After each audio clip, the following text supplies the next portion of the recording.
que te levou a estudar sobre a corrupção da linguagem?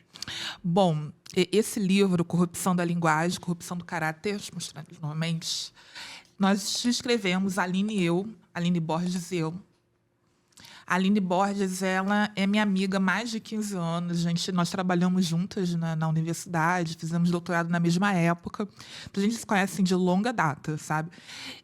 E a gente começou a fazer um trabalho de produção de conteúdo no Instagram. Ela tem um perfil dela, o Nini Borges, em que ela aborda sobre transativismo e coloca as incoerências, as distorções, que são muitas. Como ela mora na Inglaterra, ela acaba testemunhando o que está acontecendo lá e que vai acontecer aqui num médio prazo, inevitavelmente por vai. isso que vocês colocaram no livro o caso da Universidade de Cambridge, que impediram a... Isso, porque a Nini mora lá. lá. Só me deu um branco. Quem que foi impedir de dar palestra? O caso horroroso, né? O Peterson também foi proibido de dar palestra, Jordan Peterson. A Nini mora em Londres há 15 anos, mais de 10 anos, e ela tem acompanhado essa dinâmica do transativismo de perto, e é assustador o que ela apresenta. Isso é horroroso. A gente não chegou ainda no estágio que está lá.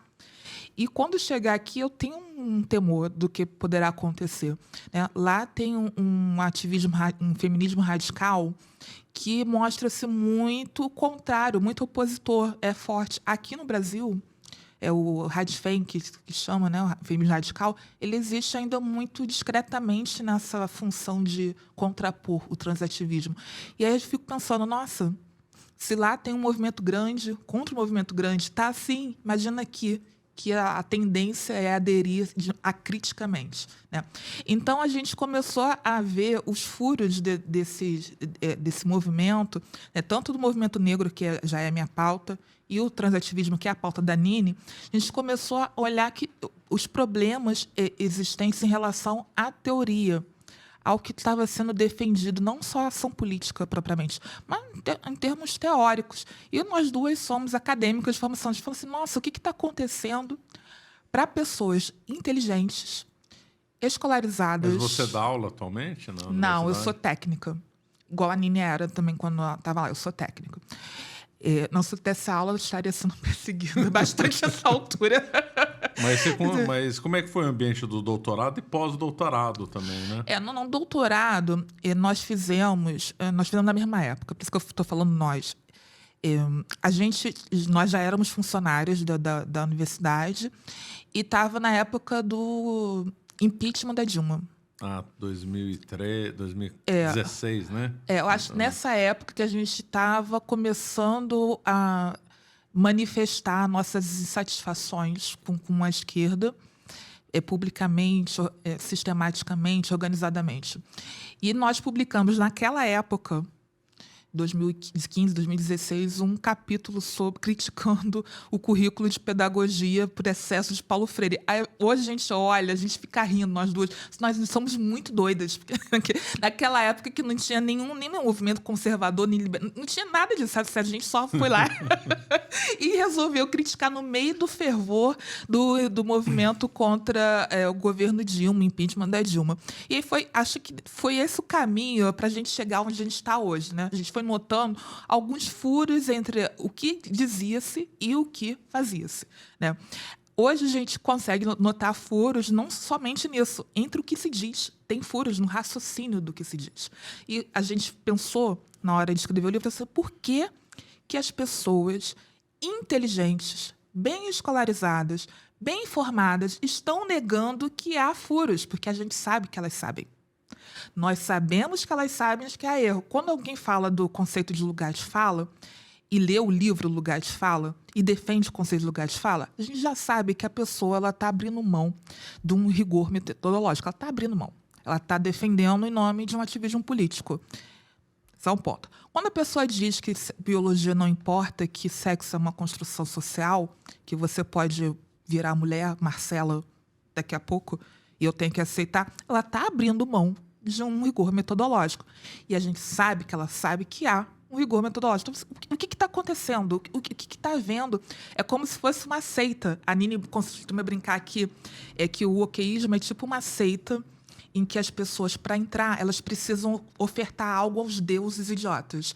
E, normalmente, é o cérebro. Entendeu? Aí tu entrega o seu cérebro aos deuses, oferta, entendeu? Como fosse tipo um ebó da seita woke. E tu entra e você fica protegido pela seita. Você fala o que você quiser. Se você for contrariado, a seita vai atrás de quem está te contrariando. Mas é uma lógica mais ou menos essa. Você não pode contrariar esse grupo, você não pode questionar esse grupo, você não pode falar desse grupo. E tem furo, a gente sabe que entre as pessoas que estão dando margem, dando endosso a esse comportamento, elas entendem disso, elas sabem que há erro. Mas o que está acontecendo contigo? Por que você está falando isso? Eu sei que você sabe. Não é o comportamento do ativista da internet, né? O ativista woke, a pessoa da direita tem convívio com essa galera da internet que fica falando boiceta e tal. Não é essa galera que a gente está reclamando. Da galera intelectualizada que sabe que tem problema, mas ela está negando em nome de alguma coisa. Eu sei que você sabe. Eu sei que você fez no verão passado. Eu sei que você não era assim. O que aconteceu para você resolver abrir mão da lógica, abrir mão do senso, abrir mão do caráter? O trabalho do pesquisador é você falar inconveniências, doa a quem doeu. Você vai falar que é inconveniente. Espera-se que o pesquisador possa errar de uma maneira inocente. Mas eles estão errando de propósito. Eles estão errando porque estão reféns de um pensamento que a gente conseguiu entender como cultura woke. Eles estão reféns de uma ideologia, né, woke. Mas lá na universidade, vocês sentiram perseguição? Tiveram ampla liberdade para fazer o doutorado ou não? Sim. A gente teve liberdade, mas a gente estava em outra situação. Quando a gente fez doutorado, as pessoas falavam todos ainda, só para começar. Os e-mails que a gente recebia estavam escrito prezado, os alunos, entendeu? Então, assim, era um outro contexto, não é igual hoje. Tá? Que as pessoas falam alunos sem a menor cerimônia, prezados sem a menor cerimônia. Não, todo mundo falava todos, prezados, enfim. E a gente estava numa... Eu acho que... isso é só um achismo mesmo. Talvez a turma minha e da Nini venha a ser a última turma que foi normal, entendeu? Ah, tá. Porque os nossos professores eram aquela esquerda tradicional, vanguarda, que você nunca vai admitir falar todos. Nunca. Minha ex-orientadora do doutorado, ela nunca vai falar isso. Nunca. Ela nunca vai falar. É de um outro contexto, que pessoas já aposentaram. Tá? O orientador da Nini era um liberal, um clássico. Pessoa que comprava briga com o prédio inteiro. A gente brinca que o Márcio, ele é agente do caos. O Márcio, ele gosta do caos. Ele vai lá, ele arruma confusão. E as pessoas ficam irritadas com ele, porque é por causa do liberalismo dele. Mas ele era muito bom, né? Ele era um pesquisador top e tal. Então, as pessoas tinham que engolir. Então, mas, assim, no doutorado, não tive nenhum caso de perseguição. Era outra realidade. Eu acho que também as temáticas que a gente tratava não tinha nenhum apelo desse tipo. A gente não tinha internet, rede social, no caso, para fazer esse tipo de coisa que a gente faz hoje. Eu acho que hoje nós, sim, sofreríamos, entendeu? Hoje, no Brasil de hoje. Mas no Brasil de hoje, se nós fizéssemos o que nós estamos fazendo hoje. Se a gente não fizesse, acho que passaria muito tranquilo. Né? Ficasse na nossa, fazendo o trabalho que tem que ser feito e tal. Mas com essa exposição que nós temos hoje, aí certamente. No pós-doutorado foi também tranquilo. Pós-doutorado é um estágio, você faz uma pesquisa por um tempo, né? Você não tem aula, você está em encontro com um grupo de pesquisa. Então, é bem direto no negócio do projeto. Não tive nenhum problema. E eu fiz onde eu trabalho, então acho que isso também pode ter ajudado.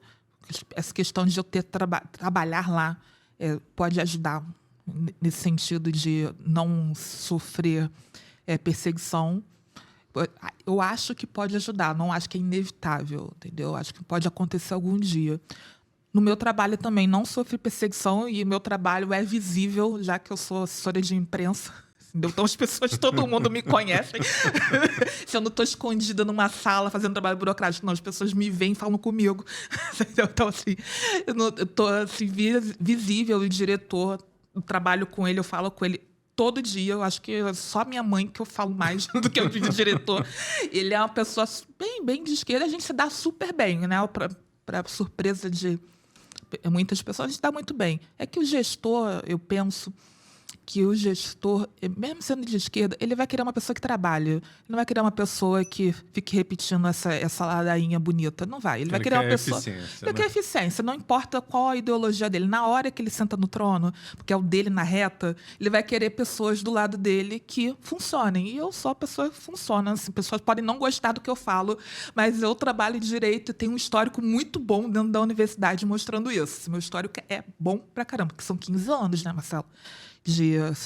São 15 anos. Tempo, 15 anos não são 15 dias. Então, assim, eu tenho um histórico muito bom dentro da instituição, de projetos coordenados, projetos desenvolvidos. Assim, não sou pessoa que estou escondida, né? Tá lá, não, eu estou na minha, no sentido de eu não fico lá confrontando as pessoas, mas também não estou escondida do que eu falo, né? As pessoas sabem, eu sei que as pessoas não gostam, sei que as pessoas falam mal por trás, né? Agora eu virei olavista, pelo que eu estou sabendo, não sei. E eu só li um livro. As pessoas gostam de rotular, né? Não, eu virei olavista, seguidora da doutrina. Você deve ter sido acusada de fascista ou não? Eu devo ter sido. Na minha frente, não. Ninguém nunca falou nada para mim. Ninguém nunca. E eu acho que não vai. Até porque eu não sou um docinho, né? Mas eu não sou um docinho de coco. Se o pessoal vier para cima de mim, ela vai levar de volta. Isso é uma certeza. Quem trabalha comigo há muito tempo já viu isso, que eu não vou deixar as coisas passarem. Então, eu acho difícil, não acho impossível não, tá? Eu acho difícil que aconteça diretamente na razão do meu trabalho, né? Porque eu sou servidora pública concursada, sou estável, então eu tenho as mesmas garantias e direitos que eles têm. Então, assim, é bom, a gente tem que pensar bem se vale a pena esse confronto por causa das opiniões. E também tem um outro lado, que eu não estou dando opiniões solto, eu estou falando com uma fundamentação muito boa. Eles sabem que é uma fundação muito boa. Inclusive, quando eu comecei a produzir conteúdo no Instagram, muitos professores me seguiam. Não é para criticar, é para acompanhar mesmo. Porque é como se eu estivesse falando o que eles gostariam de falar. E não poderiam. Não poderiam falar. Entendeu? Entendi. Especialmente quando eu falo do anti-intelectualismo, que é um assunto que nós abordamos aqui no livro, Sim. que é uma marca do ativismo woke, que é o anti-intelectualismo. Quando eu falo disso, eles gostam disso, porque eles percebem isso na prática. Eles acabaram sendo reféns de uma coisa que eles endossam. Eles são reféns. Você acaba de assistir um corte do Caravelas Podcast. Na tela está aparecendo o episódio completo e outro corte. Muito obrigado pela atenção.